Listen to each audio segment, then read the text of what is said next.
Kisa the Cat.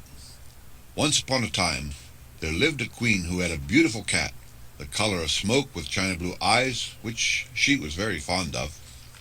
The cat was constantly with her, and ran after her wherever she went, and even sat up proudly by her side when she drove out in her fine glass coach. "Oh, Pussy," said the queen one day, "you are happier than I am, for you have a dear kitten just like yourself, and I have nobody to play with but you." "Don't cry," answered the cat, laying her paw on her mistress's arm. "Crying never does any good. I will see what can be done."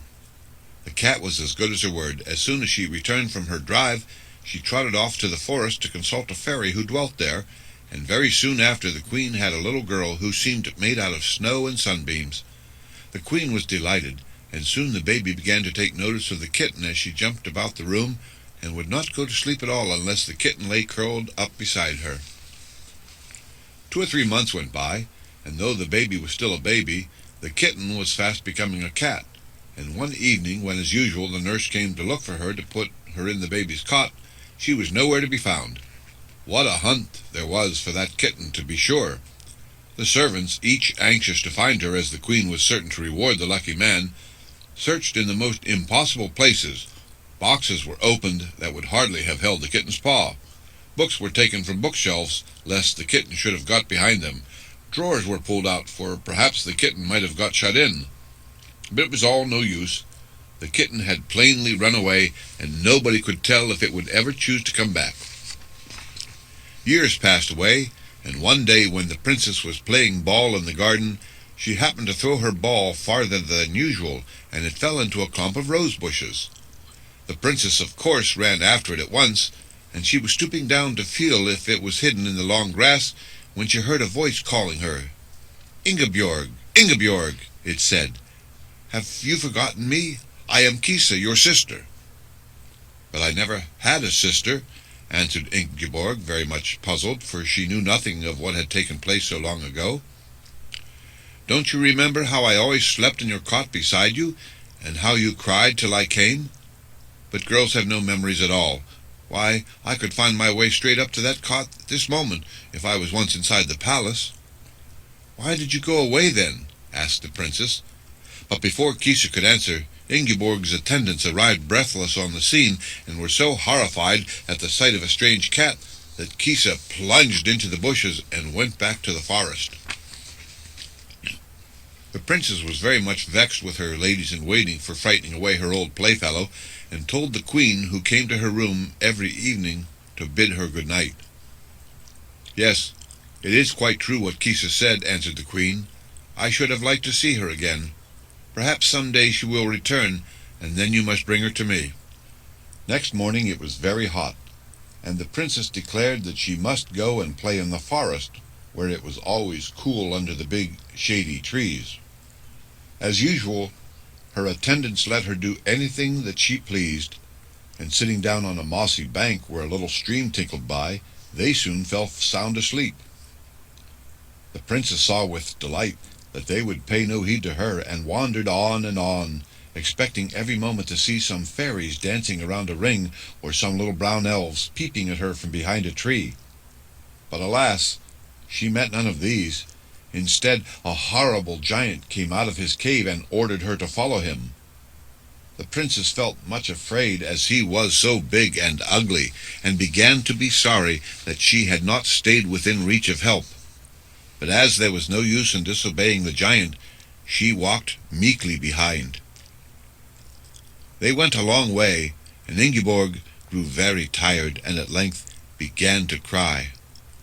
"I don't like girls who make horrid noises," said the giant, turning round. "But if you want to cry, I will give you something to cry for." And drawing an axe from his belt, he cut off both her feet, which he picked up and put in his pocket. Then he went away. Poor Ingeborg lay on the grass in terrible pain, and wondering if she should stay there till she died, as no one would know where to look for her. How long it was since she had set out in the morning she could not tell. It seemed years to her, of course, but the sun was still high in the heavens when she heard the sounds of wheels, and then, with a great effort, for her throat was parched with fright and pain, she gave a shout. "I am coming," was the answer. And in another moment a cart made its way through the trees, driven by Kisa, who used her tail as a whip to urge the horse to go faster. Directly Kisa saw Ingeborg lying there, she jumped quickly down, and lifting the girl carefully in her two front paws, laid her upon some soft hay, and drove back to her own little hut. In the corner of the room was a pile of cushions, and these Kisa arranged as a bed. Ingeborg, who by this time was nearly fainting from all she had gone through, drank greedily some milk, and then sank back on the cushions, while Kisa fetched some dried herbs from a cupboard, soaked them in warm water, and tied them on the bleeding legs.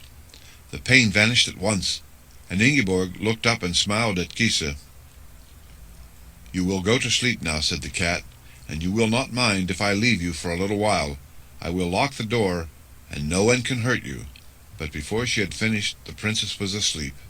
Then Kisa got into the cart which was standing at the door, and catching up the reins, drove straight to the giant's cave.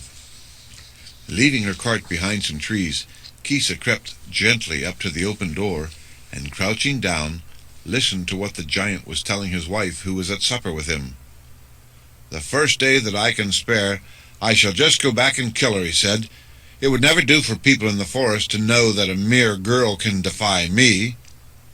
And he and his wife were so busy calling Ingeborg all sorts of names for her bad behavior that they never noticed Kisa stealing into a dark corner and upsetting a whole bag of salt into the great pot before the fire. "Dear me, how thirsty I am!" cried the giant by and by. "So am I," answered the wife. "I do wish I had not taken that last spoonful of broth. I am sure something was wrong with it." "If I don't get some water, I shall die," went on the giant, and rushing out of the cave, followed by his wife, he ran down the path which led to the river. Then Kisa entered the hut, and lost no time in searching every hole, till she came upon some grass under which Ingeborg's feet were hidden, and putting them in her cart, drove back again to her own hut. Ingeborg was thankful to see her, for she had lain too frightened to sleep, trembling at every noise. "Oh, is it you?" she cried joyfully, as Kisa turned the key. And the cat came in, holding up the two neat little feet in their silver slippers. "In 2 minutes they shall be as tight as they ever were," said Kisa, and taking some strings of the magic grass which the giant had carelessly heaped on them, she bound the feet onto the legs above. "Of course, you won't be able to walk for some time. You must not expect that," she continued. "But if you are very good, perhaps in about a week, I may carry you home again." And so she did, and when the cat drove the cart up to the palace gate, lashing the horse furiously with her tail, and the king and queen saw their lost daughter sitting beside her, they declared that no reward could be too great for the person who had brought her out of the giant's hands. "We will talk about that by and by," said the cat, as she made her best bow and turned her horse's head. The princess was very unhappy when Kisa left her without even bidding her farewell. She would neither eat nor drink nor take any notice of all the beautiful dresses her parents bought for her.